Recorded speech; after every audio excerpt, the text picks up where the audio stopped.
सड़क के नुक्कड़ पर लकड़ी की एक छोटी सी दुकान थी। उस पर पूछताछ केंद्र लिखा हुआ था। पूछताछ केंद्र पर एक महिला बैठती थी। वह उन लोगों के सवालों का जवाब देती थी जो उससे पूछे जाते थे।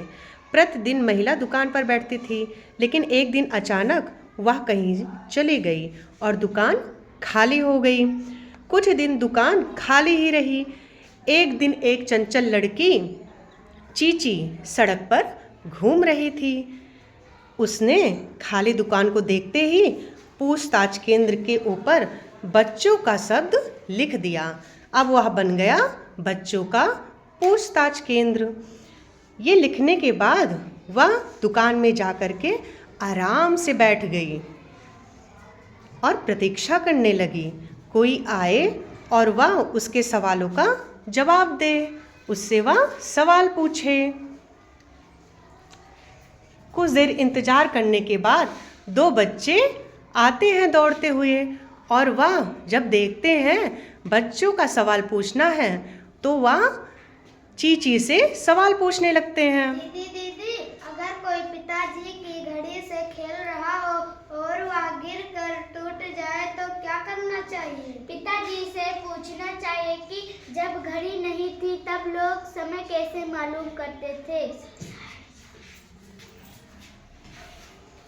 और सारे बच्चे यह देख करके लाइन में लग जाते हैं, सवाल पूछने के लिए इकट्ठा हो जाते हैं। उनको बड़ा मजा आता है कि अब तो यह बच्चों का पूछताछ केंद्र बन गया है। और चीची रानी आराम से बैठी रहती हैं जवाब देने के लिए। दीदी दीदी, खरगोश कैसे चिल्लाता है? खरगोश बिल्कुल नहीं चिल्लाते, वे धीरे धीरे बातचीत किया करते हैं। दीदी दीदी, एक साधारण कुत्ते को चतुर चालाक बनना हो तो क्या क्या सीखना जरूरी है? कुछ खास नहीं, कुत्ते को चतुर चालाक बनने दो। दीदी दीदी, चांद रात में रोशनी देते हैं, सूरज दिन में, ऐसा क्यों?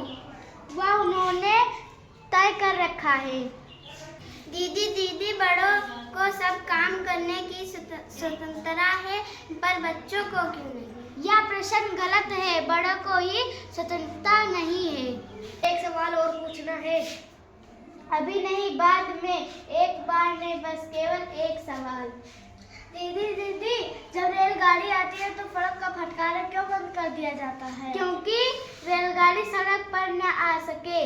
दीदी दीदी, क्या तुम तरबूज को एक ही बार में दांत से काट सकती हो? हाँ, मैं काट सकती हूँ। शर्त लगा लो, तुम नहीं काट सकती। मैं शर्त लगाती हूँ। अब बच्चे शर्त लगाने लगे तो चीची गुस्सा करके पूछताछ केंद्र की जगह पर उसने रखा, पूछताछ केंद्र शर्त लगाने के लिए बंद है। और चीची गुस्से में उठ करके वहाँ से चली जाती है।